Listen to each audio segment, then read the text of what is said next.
What my cable?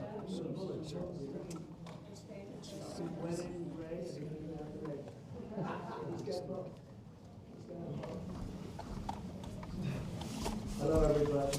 How are you? You all ready? Yes. Whatever you time is okay. What's on 3 and 4 right now? Thank you very much. So today we're honored to swear in Jeanine Pirro, somebody I've known for a long time, which is an incredible person, incredible woman, as our new interim United States Attorney for the District of Columbia. It's a big deal. And I'd like to congratulate Janine and her whole family. And we have Christine with us, and Alex, I know, is in a very, very important place right now. And the 2 children, but they're not children anymore. And I've heard that, Christine, you're doing unbelievably well and very successful at a great law firm. So it's great to have you with us. Thank you very much. Over 5 decades, Jeanine Pirro, known by millions as Judge Janine, has devoted her life to the pursuit of justice, the defense of freedom, and the fair, equal, and impartial rule of law. And that's what she's about. She was a great DA. I remember her very well. She was as good as anybody I've seen. She began a career in 1975 as an assistant district attorney in Westchester County, New York, where she prosecuted violent crimes, and that was a serious prosecution. And she went after real criminals, not fake criminals like we seem to do today nowadays, people that shouldn't be prosecuted, including rape, murder, and was a tireless warrior on behalf of the most vulnerable people in our society. In that role, Janine helped create one of our country's first domestic violence bureaus. I think it was the first, Janine. And as its chief, she revolutionized victim protection and bold, innovative policies like very few people even thought of. In 1990, Janine became the first female judge in Westchester County history. And following the year, and by the way, very distinguished, had an unbelievable distinguished career. And in the following years, she presided over numerous complex criminal cases. The reason they were complex is that other judges were not able to understand them. They were called the complex cases. My sister had them too. They always used to give her the complex cases because other people didn't understand them, including high-stakes felony narcotics trials. Her outstanding judicial record earned her the honor of being named the #1 judge in 1990 by the Independent Fund for Modern Courts. That's nationwide. Outstanding judge. The following year, Judge Janine was elected Westchester County District Attorney, became the top prosecutor for a jurisdiction that included some of the largest suburbs in New York City, including Yonkers and White Plains. It's a big deal. As District Attorney, Janine tackled high-profile violent crime cases and established one of the nation's most successful cybercrime units to combat online child abuse. She was way ahead of a lot of people. They still aren't there, if you get right down. I mean, from what I hear, they're still not there in many cases back there where we come from. In addition to her stellar legal career, Janine also excelled in news media as you know, and she's become one of the most beloved political figures through her time on television, because she's been very, very successful at a thing called television. She got out of what she was doing, and frankly, she does them both great, but she's really, to me, she'll always be known as a great lawyer and a great prosecutor, which is what she's doing now. So Jeanine Pirro, I have no doubt, will be an exceptional U.S. Attorney for the District of Columbia, one of the truly most important positions in our country, of any position, where she will restore public safety in our nation's capital, break up vicious street gangs and criminal networks, and ensure equal justice under the law. You'll see very, very big improvements in the D.C. area, that I can promise you. So I want to congratulate Janine. I want to congratulate you and Christine and your whole family on this undertaking. And as you know, Pam Bondi is doing an unbelievable job as our real leader in the fight against crime. And Pam heard about this, and Pam said, I'll have to find time for Janine. She doesn't have time to do this, but for Janine she did, and she's going to be doing the swearing in. So Pam, thank you very much for the great job you're doing and for swearing in our friend, Justice Janine. Good. Thank you. Come on up.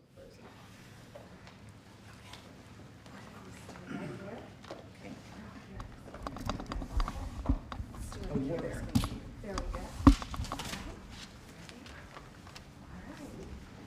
I do solemnly swear I, Jeanine Pirro, do solemnly swear that I will support and defend the Constitution of the United States that I will support and defend the Constitution of the United States against all enemies, foreign and domestic, against all enemies, foreign and domestic, and that I will bear true faith and allegiance to the same, and that I will bear true faith and allegiance to the same, and that I take this obligation freely, and that I take this obligation freely without any mental reservation without any mental reservation or purpose of evasion, or purpose of evasion, and that I will well and faithfully and that I will well and faithfully discharge the duties of of the office upon which I am about to enter.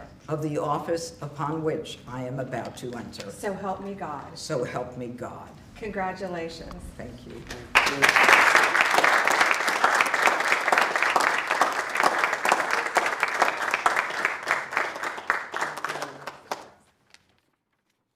Thank you, Mr. President, and thank you, Madam Attorney General, both my friends for many years. Long ago, I went to law school to study about justice and to bring justice to victims of violent crimes, women, children, and the elderly. I fought to give them a voice in a system that was both blind and deaf to their concerns. I dedicated my heart and soul to making sure that there was a system that responded to them. My profile and my prosecutorial successes garnered public attention, and my life took unexpected turns. Through all of this, President Trump, you have remained as steadfast as one of my earliest supporters and champions. You never wavered. You were always steadfast, trustworthy, and confident. Today, Mr. President, you bring me back to my roots. And it is a larger arena, but no less an arena where we need justice, where we need to send a message that justice will be honored in the District of Columbia. And just last week, here in our nation's capital, two people on the brink of beginning their life had hopes and dreams that were never realized because a cold-blooded murderer made a decision to shoot them down on the streets on a cold, rainy night in our nation's capital. This will not go without just accounting. My voice should be heard loud and clear. No more tolerance of hatred, no more mercy for criminals. Violence will be addressed directly with the appropriate punishment. And this city will again become a shining city on a hill in an America that President Trump has promised to make great again and will make safe again. Mr. President, America thanks you, and I thank you.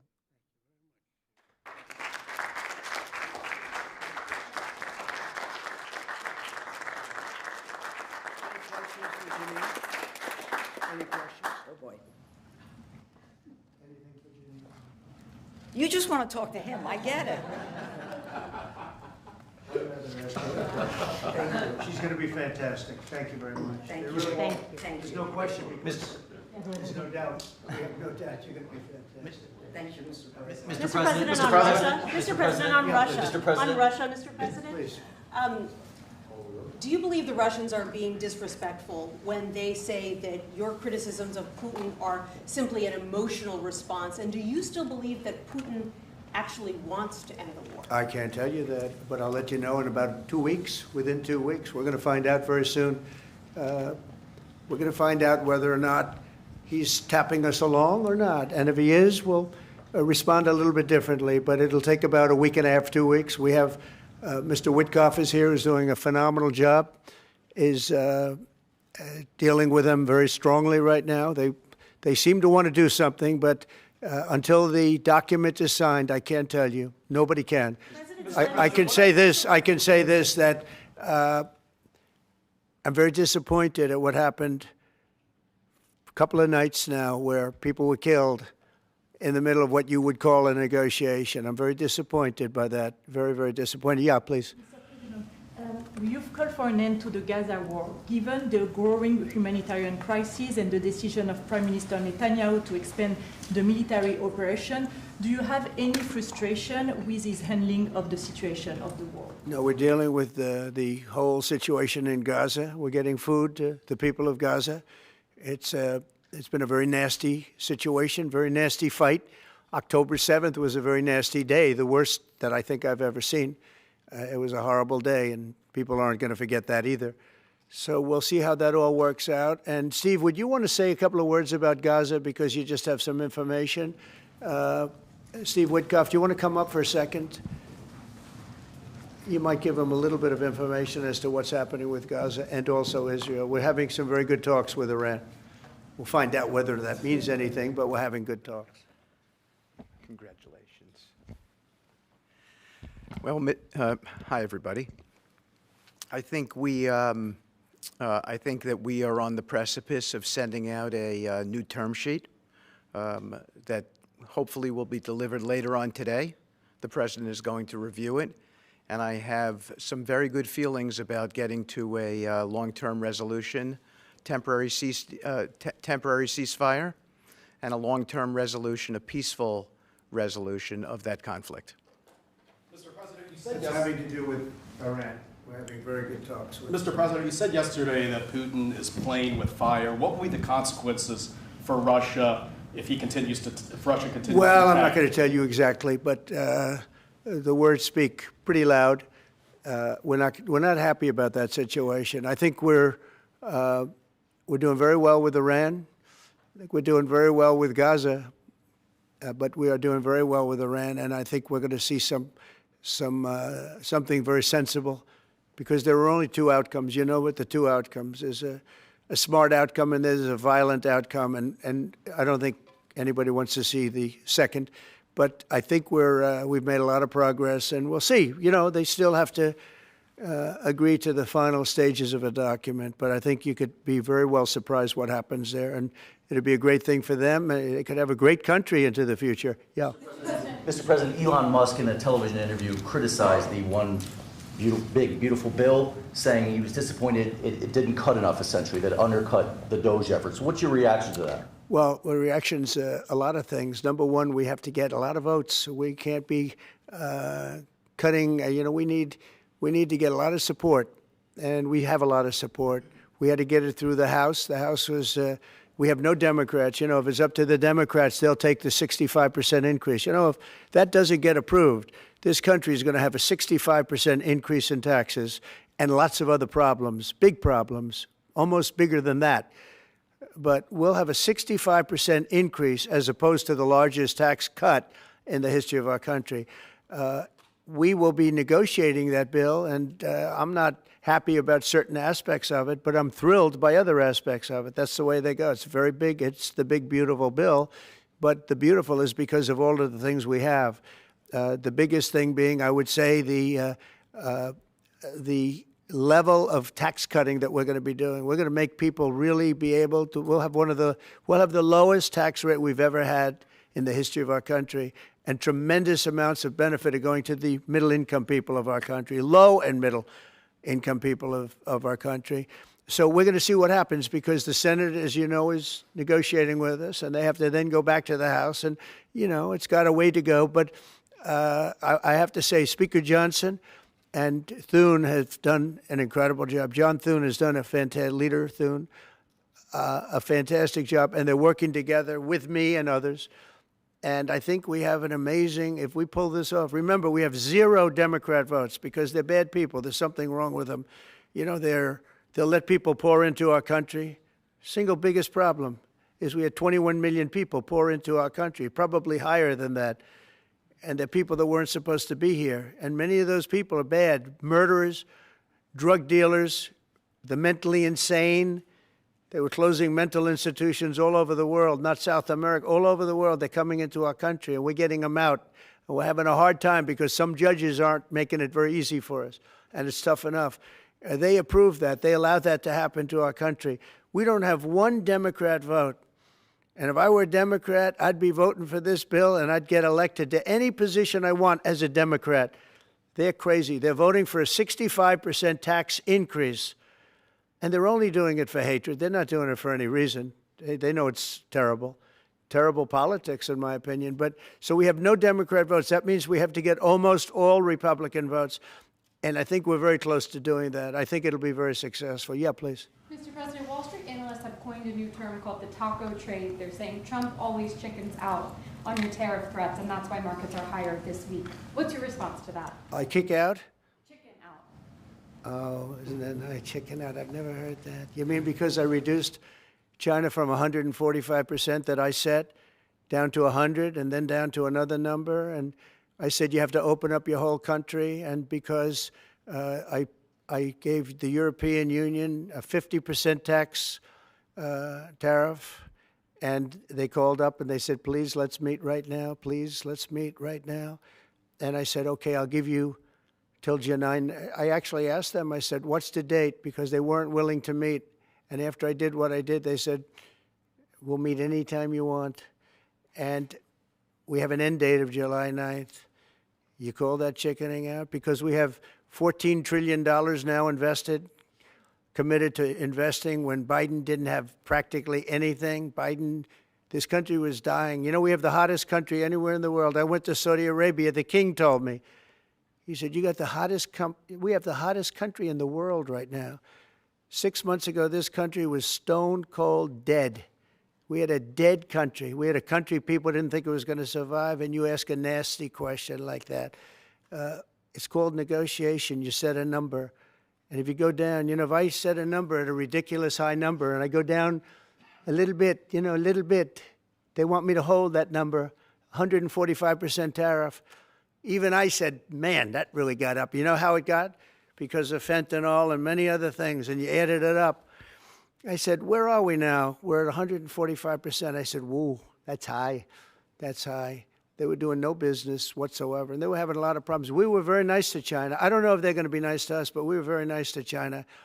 And in many ways, I think we really helped China tremendously because, they were having great difficulty because we were basically going cold turkey with China. We were doing no business because of the tariff, because it was so high. But I knew that. But don't ever say what you said. That's a nasty question. Go ahead. To me, that's the nastiest question. Wait a minute. Wait. Go ahead, please. President Zelensky says he's ready to sit down with you and Vladimir Putin in Geneva, and it sounds like General Kellogg is working on preparations for that. Are you planning to sit down with the two of them? Well, I will if it's necessary. We have to. I think at this point. I wish it would have been that way a couple of months ago. But at this point, we're working on President Putin, and we'll see where we are. I think we're doing fine, but we'll see. I don't like what's happening. That's one thing I'll say. I don't like when I see rockets being shot into cities. That's no good. We're not going to allow it. You've always said that the war never would have started if you were Would have never happened, and it didn't happen. He doesn't seem willing to do anything that you want him to do. Do you still believe that he wouldn't have launched the war? No. We would have never had a war. We would have never had a war. If I were president, if the election weren't rigged, you wouldn't have had the war. You wouldn't have had the war. You wouldn't have had inflation. You wouldn't have had October 7th. That would have never happened because Iran was stone cold broke. They didn't have any money to give to Hamas or Hezbollah. You wouldn't have had that Afghanistan most embarrassing moment in the history of our country. You wouldn't have had any of it. You wouldn't have had inflation because energy costs. Look what happened. I brought inflation down to practically zero. And all of the groceries and all of the eggs and all of the things that you've been hearing about, they're back down. They're way down from where they were. I did something in 4 months that nobody's seen. And I have to say, in 4 months, and I said it before, and everyone's talking about it all over the world, we've got the hottest country anywhere in the world right now. We're the only country anybody's even talking about. All right, please go ahead. What stopped you from imposing new sanctions on Russia? Only the fact that if I think I'm close to getting a deal, I don't want to screw it up by doing that. Let me tell you, I'm a lot tougher than the people you're talking about, but you have to know when to use that.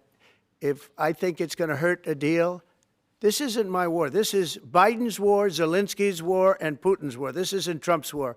I'm only here for one thing, to see if I can end it, to save 5,000 lives a week. and a lot of money. The money being much less important, because I made that money. I went to Saudi Arabia, Qatar, and UAE, and we brought back $5.1 trillion. So I made that money in about 2 hours, the money that we're talking about, but it's still think of it, $300 billion we've spent with no checks, no balances. They just send cash. You can imagine what's happened to that money.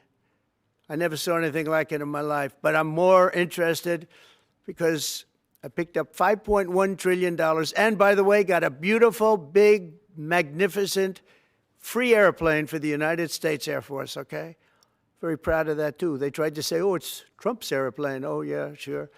It's too big. It's frankly, it's too big, much too big. When can we expect that to be the Air Force One? Well, it's here already. Yeah. It's in the country. It's being refitted for military standard. How much will it cost to refit it? Oh, I don't know. Whatever it is, a hell of a lot less than building a new one. We're waiting too long from Boeing. Boeing has got to get its act together. Yeah. Sir, on Nippon Steel, this arrangement that was just announced in the Yeah. golden share, is that an arrangement you would consider for TikTok as well? Nothing to do with TikTok. Totally different kind of a deal. We'll have to get, to do it properly, we'll probably have to get China's approval. China's never easy. China's never easy. But I think we'll be able to save TikTok. I'd like to save TikTok. I mean, TikTok was very good to me. I won the young people by 37%. No Republicans ever won, and I won by 37%. And Charlie Kirk will tell you TikTok helped, but Charlie Kirk helped also. Oh, he just happens to be here. Look at him. He loves that we mentioned that name, right, Charlie? He's done great, and I appreciate all the help. But with young people, we won by 37%, Charlie, and you helped, but TikTok was amazing. And he was the first one. He said, get on TikTok. So I have a little bit of a warm spot. I know I shouldn't. They'll say, quid pro quo, put him in jail for the rest of his life, quid pro quo. No, TikTok was very good to me. I won young people. I don't know if it was because of TikTok, but it was something happened. No Republican has ever won they call them young people. Young people, you can define it a lot of different ways, but I won every age group in young people. And it never happened, and won by 37%. That's a lot. Yeah. Back on Iran, did you warn Prime Minister Netanyahu against taking some sort of actions that could disrupt the talks there in a phone call last week? Well, I'd like to be honest. Yes, I did. Next question, please. Just last on sanctions. I did, yeah. If Senate Republicans want to push It's not a warning. I said I don't think it's appropriate. What exactly did you tell him? Did I you just caution said him? I don't think it's appropriate. We're having very good discussions with him, and I said I don't think it's appropriate right now. Because if we can settle it with a very strong document, very strong, with inspections and no trust. I don't trust anybody. I don't trust anybody. So no trust. I want it very strong where we can go in with inspectors. We can take whatever we want. We can blow up whatever we want, but nobody getting killed. We can blow up a lab, but nobody's going to be in the lab, as opposed to everybody being in the lab and blowing it up, right? Two ways of doing it. Yeah, I told him this would be inappropriate to do right now because we're very close to a solution. Now, that could change at any moment. Could change with a phone call. But right now, I think they want to make a deal, and if we can make a deal, save a lot of lives. When do you think a deal could happen on Iran? On which? A deal with Iran could happen. When do you Oh, I think? don't know. I think over the next couple of weeks, if it happens. Yeah. And on the, when could the administration resume the interviews for foreign students' visa? When do you think your administration could resume these interviews? On what? For the foreign student visa. Yesterday there was... For the French visa? For the French too, but all the foreign students. Oh, for the foreign visas? What are you referring? Foreign visas for what? Are you talking about for colleges? College Okay, so students. you're off of Israel. Now you're talking about colleges, right? Yes, now. Okay. Well, we're going to see. Look, Harvard has been a disaster. They've taken $5 plus, by the way, $5 billion plus. $5 billion. Nobody knew that they were making this kind. If we didn't do this, we would have never found this out, Pam. They're taking $5 billion. And I'd rather see that money go to trade schools. And by the way, they're totally anti-Semitic at Harvard, as you know, and some other colleges too, in all fairness to them. And it's been exposed, very exposed. And I think they're dealing very badly. Every time they fight, they lose another $250 million. Yesterday we found another 100 million. And they have, they have a fund, an endowment, $52 billion. All right? They get a lot of that from the United States. And I think it's ridiculous. I think everyone's coming up to me saying, we love the idea of trade schools.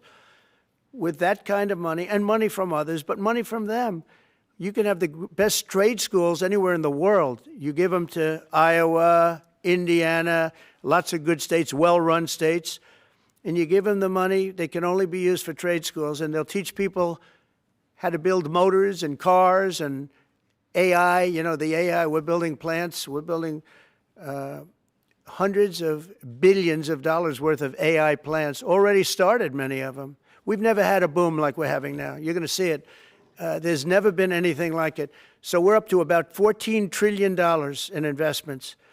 There's never been anything even close. You look at Biden, this guy, they had people leaving as opposed to investing. And they're doing it because of November 5th, and they're doing it because of the tariffs. The tariffs have been tremendous. I can promise you, and I have great respect for the people at the European Union, they wouldn't be over here today negotiating if I didn't put a 50% tariff on. The sad thing is now when I make a deal with them, it's something much more reasonable. They'll say, oh, he was chicken. That's so unbelievable. I usually have the opposite problem. They say, you're too tough. Mr. President, on Harvard, there were some Jewish students protesting on campus yesterday. They said they don't want you making these huge cuts, cutting off student visas to Harvard in their name, because they feel Harvard like it has makes to show them us, more of a target. Okay, Harvard has to show us their list. Foreign-based, almost 31%. We want to know where those students come. Are they troublemakers? What countries do they come? And we're not going to, if somebody is coming from a certain country and they're 100% fine, which I hope most of them are, but many of them won't be, you're going to see some very radical people. They're taking people from areas of the world that are very radicalized, and we don't want them making trouble in our country. So I saw yesterday that in the middle of the UK, there was a nice young man. He wants to go back to school at Harvard, and he looked good to me, but I want to check his past. But we want to be able to see why, these countries aren't helping us. They're not investing in Harvard and all of we are. So why would 31%, why would a number so big? I think, number one, I think they should have a cap of maybe around 15%, not 31%. We have people want to go to Harvard and other schools. They can't get in because we have foreign students there. But I want to make sure that the foreign students are people that can love our country. We don't want to see shopping centers exploding. We don't want to see the kind of riots that you had. And I'll tell you what, many of those students didn't go anywhere. Many of those students were troublemakers caused by the radical left lunatics in this country. All right, one more question. President, Yeah, go ahead, please. Will you pardon the people who are accused of conspiring to kidnap Michigan Governor Gretchen Whitmer? I'm going to look at it. I will take a look at it. It's been brought to my attention. I did watch the trial. It looked to me like somewhat of a railroad job. I'll be honest with you. It looked to me like some people said some stupid things. They were drinking, and I think they said stupid things. But I'll take a look at that. And a lot of people are asking me that question from both sides, actually. A lot of people think they got railroaded. And probably some people don't. One more. Go ahead. How will the confrontation with Harvard end? Do you foresee? I don't know. I don't know. Harvard's got to behave themselves. Harvard is treating our country with great disrespect, and all they're doing is getting in deeper and deeper and deeper. They've got to behave themselves. I'm looking out for the country and for Harvard. I want Harvard to do well. I want Harvard to be great again, probably, because how could it be great? How could it be great when you have Harvard announced 2 weeks ago that they are going to teach remedial mathematics, remedial, meaning they're going to teach low-grade mathematics, like 2 + 2 is 4. How did these people get into Harvard if they can't do basic mathematics? How did they do it? I mean, people with 1,600 on their boards don't get in, and they're letting people in, and they're bragging about how they're teaching them basic mathematics. Where did these people come from? So we have to look at the list, and Harvard has to understand the last thing I want to do is hurt them. They're hurting themselves. They're fighting. You know, Columbia has been really, they were very, very bad what they've done. They're very anti-Semitic and lots of other things. But they're working with us on finding a solution. And, you know, they're taking off that hot seat. But Harvard wants to fight. They want to show how smart they are. And they're getting their ass kicked. Thank you very much, everybody. Thank you, guys. Thank you, guys. Headed right back out this door. Thanks, guys. Thank you. Head out. Thanks, guys. Let's go. Thank you. Good luck, everybody.